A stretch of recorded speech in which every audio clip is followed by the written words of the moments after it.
This is a fan-generated show.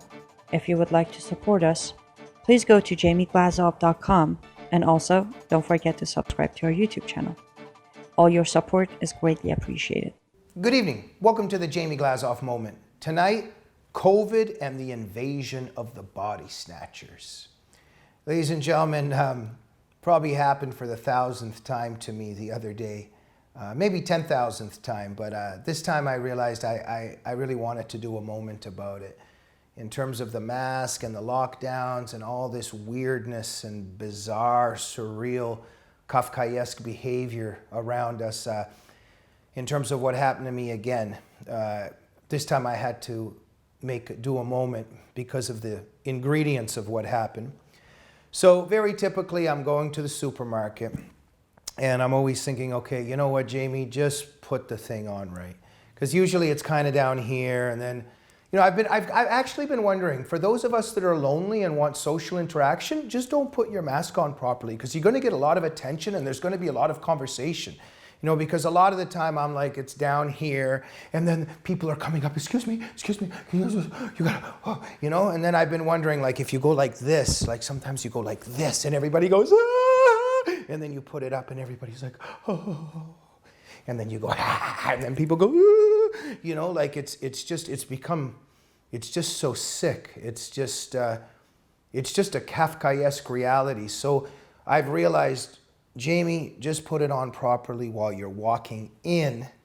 That way the security guards aren't going crazy. But then when I'm finally in, I just go like this.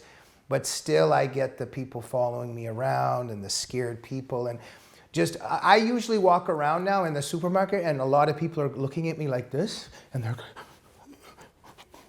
you know, and it's, oh man, I'm so over it. But anyway, so I put it on completely right, the right way, which I can do for a maximum of 4 seconds. Because just, I like to breathe. I'm also not into the Satanism thing, you know, and I don't like being muzzled and another 1,000 things. So I did it for 4 seconds, then I walk in. But anyway, there was a certain way I had to walk into this particular supermarket. And I walk by this lady and all of a sudden, I guess I was too close to her. And she turns around and goes, that's not smart. That's not smart. That's not smart. And I was quite shocked. I didn't know what was happening for a minute. And then I realized, oh, I was too close to her. But my mask was here by that time. And she goes, at first she goes, that's not smart. But then she saw who I was. She saw me and she saw my face and my mask is here. And she goes, he's not wearing a mask. He's not wearing a mask. And she started, I had to do a show about this because I am not lying. And you can believe it in terms of what's happening in many of your lives. She just starts screaming and she's pointing at me. She's like, he's not wearing a mask. He's not wearing a mask. And she's telling the teller and the bag person that's doing the bagging. And the two ladies are just like, you know, and they kind of don't care. And they're more scared of her than of me. And then they're like this. So then she can see that they're not interested. And she's like, he's not wearing a mask. He's not wearing. And she's screaming and hollering as if like I've stolen her purse or stealing her car or I've done something really, really bad. And then finally the security guards start coming up and she's yelling to them and pointing at me. So I go, okay. So I just put it on a little bit and people calm down a little bit. I go, okay, just put it on and then start walking away. But I got a flashback of Donald Sutherland in the movie Invasion of the Body Snatchers. Now I might be getting old. Maybe a lot of young people don't know it, but go watch it. And for those people who are old like me, you know what scene I'm talking about at the very end when Donald Sutherland starts screaming, pointing, and it was straight out of that movie. And I was really, really disturbed, and it stayed with me for the rest of the day and probably till now. It's just the horror that this woman was, you know, engaged in or consumed by or projecting onto me, whatever it was. She was in sheer terror, very accusatory, very hateful, but it was, okay, I think I've explained that part enough, but very scary scene. And then I was on my way home and I was thinking, what has happened? Like, what's going on? Like, I'm driving around. The majority of people are in masks by themselves outside. Not one mask, like 2 masks. Pretty soon there's probably going to be these astronaut outfits. So I was kind of thinking, the deep state, the people behind the Great Reset, all these Luciferian forces, they're very clever. They're very clever. So there's a lot of things to say, and I actually just wanted to tell the story, but just a few of my thoughts. They've instilled, of course, a lot of fear. They've tapped into all the OCD of germs, all that stuff, and that's a lot of people right there. And the fear of death, right? The whole issue of mortality. And that enters a spiritual dynamic too somewhere, because those of us who believe in God and believe in Jesus Christ or have other faiths, we're not as prone to this lunacy. And this is for another time and place, but there's something here about the belief in one's own immortality somewhere is beyond everything else. It's a priority somewhere that these people that are so terrified and consumed by so much fear, they're somewhere where they're worshiping a certain cult, and they don't realize that there's a lot of things worse than death. And that's for another time and place. But I would just want to say that there's the belief in God, there's the belief in Jesus Christ, there's also the belief and knowledge that not everything is always going to be safe, the importance of individual rights, of freedom, so many things. And that's for another time, but I wanted to touch on some of those things. So there's this fear. But I was thinking there's other aspects of this too, in terms of that woman screaming at me like Donald Sutherland and in the movie that he was screaming. And just what is this thing with the mask? And of course I've studied this throughout my life of people belonging to cults, of people belonging to totalitarian movements, how people operate in totalitarian movements. So I just wanted to say tonight, when I wanted to do this moment, is what's happening here with this mask. And so there's definitely this thing about belonging with the people that are wearing the masks, but aside from the fear, that they belong to something now.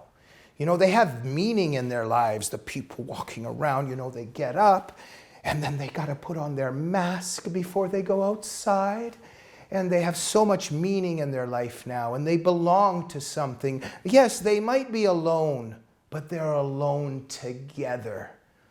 And there's a lot of virtue signaling here. You can see the importance, the people wearing the mask. And guess what? When you're wearing the mask, that means you didn't vote for that racist Donald Trump, because you're wearing the mask, and that means that you're much better than those horrible people that aren't wearing the mask that voted for Donald Trump.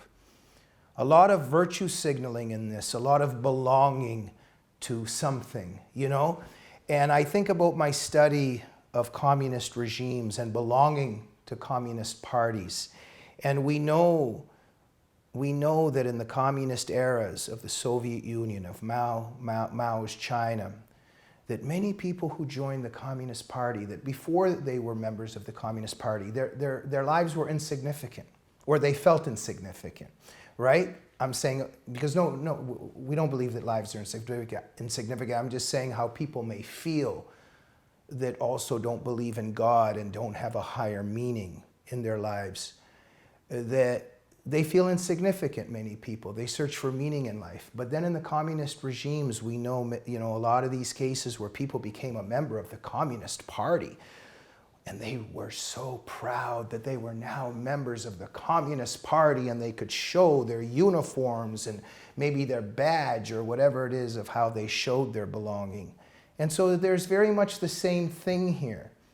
And we know that, you know, for many years I studied the political pilgrims, the fellow travelers. These were the leftists in the West that journeyed and traveled to these communist regimes where they wanted to visit what they thought were heavens, paradises, but they were really hells.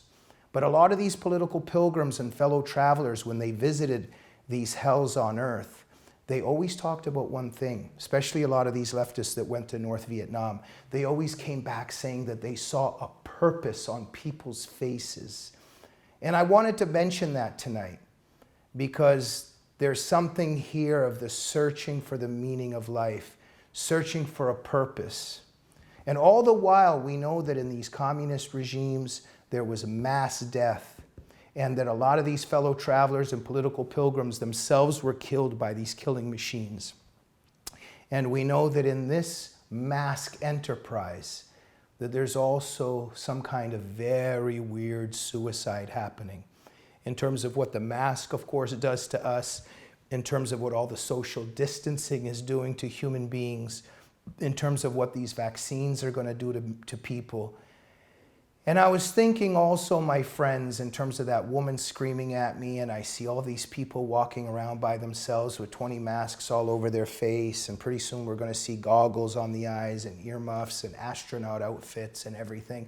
And I was thinking, what if tomorrow they just said, COVID is gone, it's disappeared, or even if it's there, here's this formula right here that you just drink and it's cured.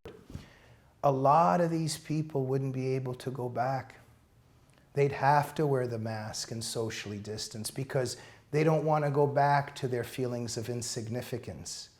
They want to keep wearing that mask. They want that sense of belonging and all that new meaning in their life, and to belong to a totalitarian movement. I just want to end with this tonight. I've done a video on this before. Just Google it. The mask that hides God's image. The mask that hides God's image. And there's a spiritual component to this, obviously. And I think about this a lot, that in Genesis we know that let us make man in our own image. When God created us, let us make man in our own image. And what is the image of God when we see each other? Do we really look at each other's elbow and knee to see God's image in each of us? No. God's image is in our faces. And so when we see each other, our expressions, especially our smiles, our facial expressions, this is all the image of God. And in whose interest is it to hide and camouflage God's image? I guess I'll leave the answer for you to contemplate. My friends, we've entered some kind of very dystopian nightmare, and something is very, very wrong. And when we think of the mask, we know that there is good and evil, and it's very clear to us which side we're on in terms of whether we're wearing the mask or whether we're not wearing the mask, and which side is good and evil in that particular context. Let's support the truth tellers. Let's support those standing up for freedom. And during this spiritual war that we're in, let's also pray to God, and let us pray to Jesus Christ. And I will see you soon on the next Jamie Glazov Moment. Good night.